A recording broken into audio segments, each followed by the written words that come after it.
यंदा 2025 मार्गशीर्ष महिना 21 नोव्हेंबर 2025 वार शुक्रवारी सुरू होत आहे। या दिवसापासून मार्गशीर्ष महिन्याला म्हणजे व्रत वैकल्य सुरू होत आहे। जसे श्रावण महिना महत्त्वाचा तसंच मार्गशीर्ष महिना देखील व्रत वैकल्यांसाठी, उपवासासाठी, सणवारांसाठी अतिशय महत्त्वाचा असतो। कारण ह्या महिन्यात येते दत्त जयंती, गुरुचरित्र पारायणाचा सप्ताह, त्याचबरोबर चंपाषष्ठी म्हणजे आपल्या कुलदैवताचं एक कुळाचार, त्याचबरोबर त्यानंतर येतं ते मार्गशीर्ष गुरुवार, जे आपण सगळ्या महिला तसेच काही पुरुष असेही असतात की एक आनंदाने उत्सवाने या गुरुवाराचं व्रत वैकल्य करत असतात, व्रत असतात, उपवास करत असतात। पण हा महिना एवढा महत्त्वाचा आहे, पण त्यामध्ये आपण उपवास करा अगर नका करू, पण आपल्याला हे काही नियम पाळायचे आहेत, या काही गोष्टी टाळायच्या आहेत। त्या कोणत्या आहेत, त्या काय करायच्या आहेत, कारण की हा महिना अतिशय महत्त्वाचा शुभ समजला जातो। मार्गशीर्ष महिन्यामध्ये आपल्या घरात माता लक्ष्मीचा सूक्ष्म स्वरूपात वास असतो। मग त्यामुळे ह्या दिवसामध्ये आपल्याला काही नियम म्हणजे ते पाळायचे आहेत, पण काही चुका सुद्धा टाळायच्या आहेत। काही वेळेस महिलांना पडणारे प्रश्नांमध्ये मार्गशीर्ष महिन्याच्या गुरुवारी फरशी पुसायची का, त्याचबरोबर मार्गशीर्ष महिन्याच्या गुरुवारी केस धुवायचे आहेत का, असे पडणारे असंख्य प्रश्न या दिवसा ही सगळी माहिती मी तुम्हाला या व्हिडिओमध्ये सगळी सांगणार आहे।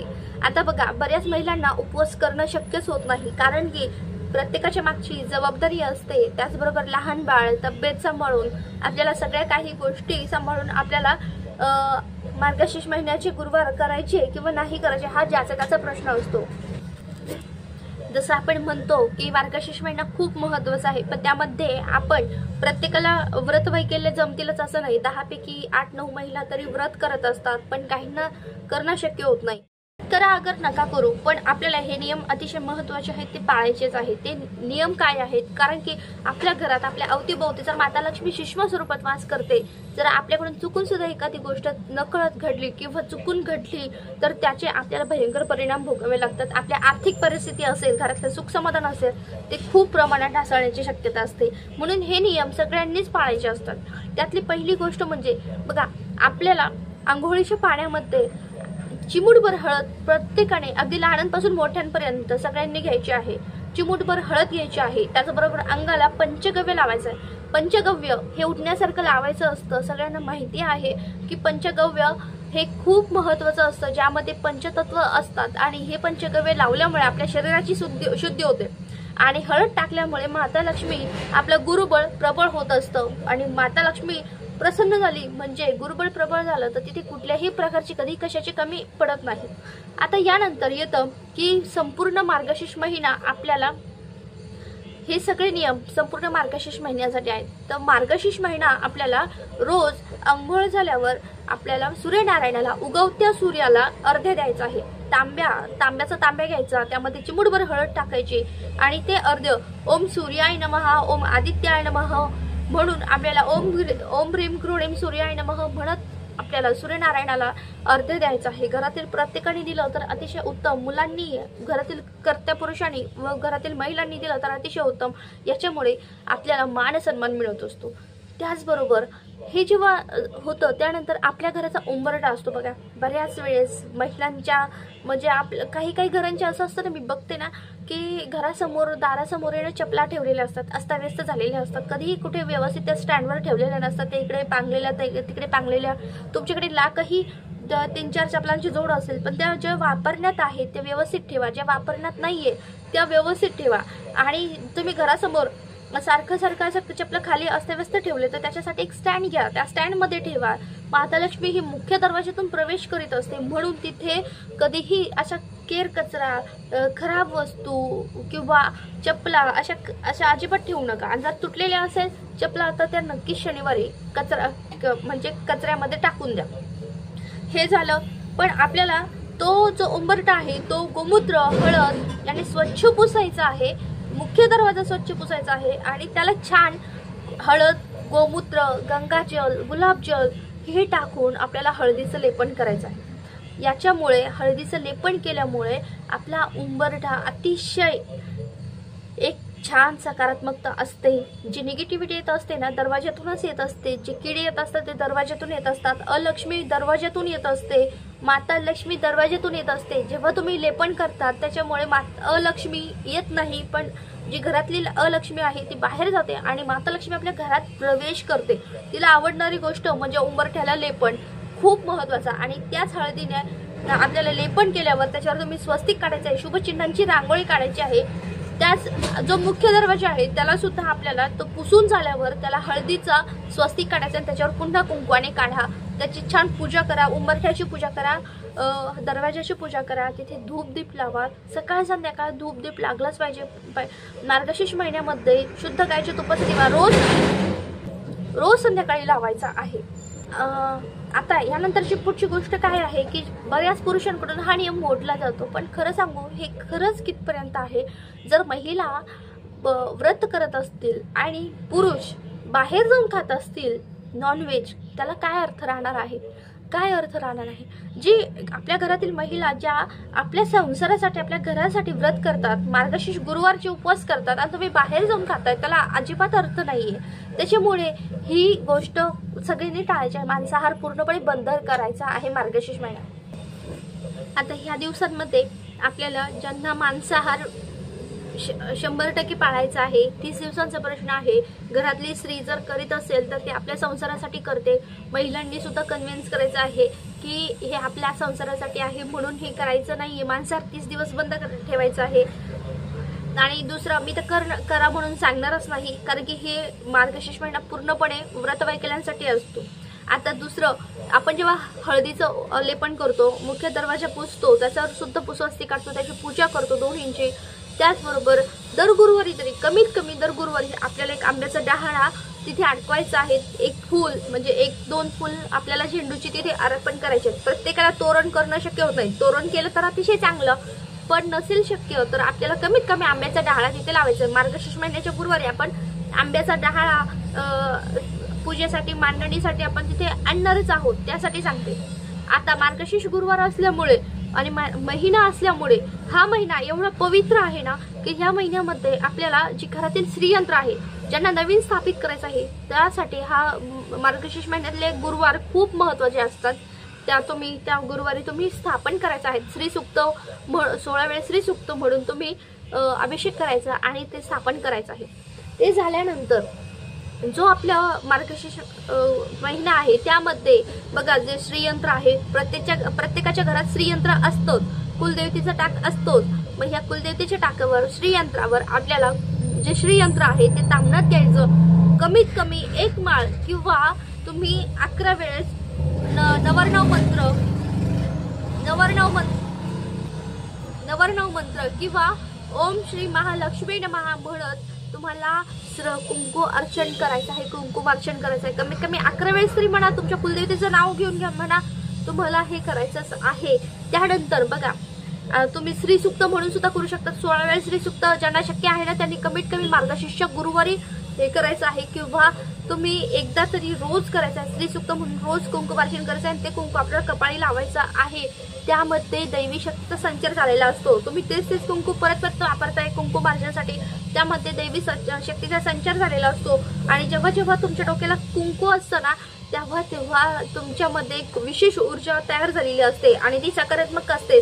जो ऑरा म्हणतो ना आपण खूप मस्त असतो, ती घरामध्ये जेवढं शुद्ध वातावरण ठेवता येईल तेवढं ठेवायचं आहे। घरात भांडणे वाद विवाद एकदम शांतपणे म्हणजे अजिबात करू नका। कोणाला विनाकारण कोणी किती डोकं लावते अजिबात काही करू नका। शांतपणे संतपणे एकदम या महिन्यामध्ये आपल्याला राहायचं आहे।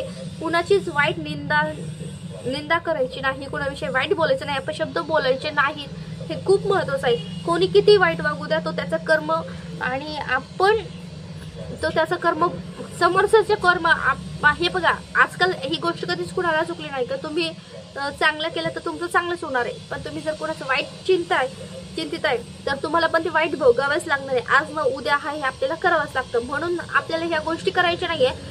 संपूर्ण मार्गशीर्ष महिना गुरुवारी आपल्याला ह्या गोष्टी नियम पाळायचेच आहे।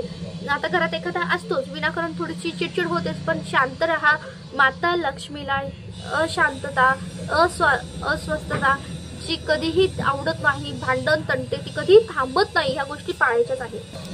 आता बऱ्याच महिलांना यावेळेस जी गुरुवार असतात ना त्यावेळेस उपवास करताना लहान बाळामुळे खूप म्हणजे अडचणी येऊ शकतात। मग अशा वेळेस काय करायचं आहे, तुम्ही साबुदाणा भगर असे पदार्थ खाण्यापेक्षा तुम्ही राजगिऱ्याची किंवा याची आपल्याला गोड पदार्थ तयार करून खायचे आहे, जेणेकरून आपल्या म्हणजे बाळाला सुद्धा ते उपयुक्त ठरेल आणि हे जेव्हा खाल्लं जाईल ना तेव्हा तुमचा पण उपवास घडेल। जर तुमचा चुकून सुद्धा उपवास तर अजिबात हळहळ मानू नका, कारण की चुकून जर उपवास सुटला तर देवाला क्षमा मागा। तर पुढचा यंदा आता 4च गुरुवार आहेत आणि 4 गुरुवारानंतर जो पौष महिना सुरू होतो त्यातला तुम्ही एखादा गुरुवार करून मग उद्यापन केला तरी चालेल। आता बघा 4 गुरुवार कधी कधी आहेत तर एक 27 नोव्हेंबरला असणार आहे, त्याचबरोबर एक 4 डिसेंबर, 11 डिसेंबर आणि 18 डिसेंबरला शेवटचं गुरुवार असणार आहे। तर उद्यापन आपल्याला हे 18 डिसेंबरलाच करायचं आहे। मार्गशीर्ष महिन्यामध्ये चुकून हुकून जर आपल्याकडे एखादी व्यक्ती आली बघा, म्हणजे मुलगी किंवा आहे ना एखादी कुमारिका सवाष्ण स्त्री आली तर आपल्याला तिला योग्य सन्मान द्यायचा आहे। त्याचबरोबर तिला काही खायला द्यायचं आहे, खीर असेल दूध असेल ते द्यायचं आहे।